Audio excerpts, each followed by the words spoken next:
నేను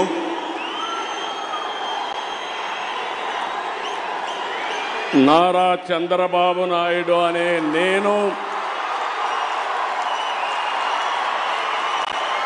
శాసనం ద్వారా నిర్మితమైన భారత రాజ్యాంగం పట్ల నిజమైన విశ్వాసం విధేయత చూపుతానని భారతదేశ సార్వభౌమాధికారాన్ని సమగ్రతను కాపాడుతానని